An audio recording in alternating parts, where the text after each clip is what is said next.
halaga ng oras. Isang lumang orasan ang nagsimulang mag-crack sa loob. Ang kagubatan ay nanginginig, ang oras ay umaagos. Kailangan itong ayusin, mimimi, bago mawala ang mundo. Yeah, opas.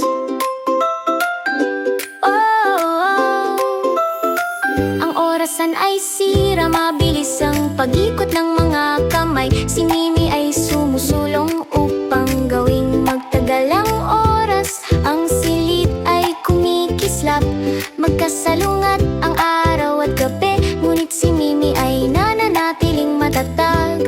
Ang mahika ang kanyang gabay, siya taas. Nakikita niya ang loop kung saan nagkamali ang oras. Ang mga puzzle at mga pahiwatig, mahahanap niya kung saan sila dapat naroroon. Sa gitna ng kaguluhan ng mga oras at minutong mabilis tumaan, itatama niya ang lahat at ibabalik ang kalangitan. Nityahan.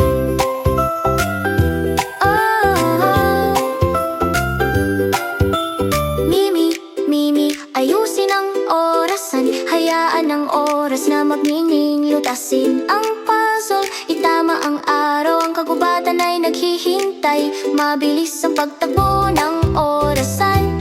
Ang mahika ni Mimi ang magpapatuloy sa oras. Boy at Bes, ang pagsubok ng tagapangalaga ng oras ay naghihintay. Isang puzzle ng oras kung saan lahat ng daan ay nagbubukas. Ang mga piraso ay lumulutang, bumabagsak mula sa langit. Hinuhuli ito ni Mimi at sinusubukan tailong. Sa huling pag-click magsisimulang maghilom ang oras. Ang mga gear ay magsasama, ang mahika ay totoo.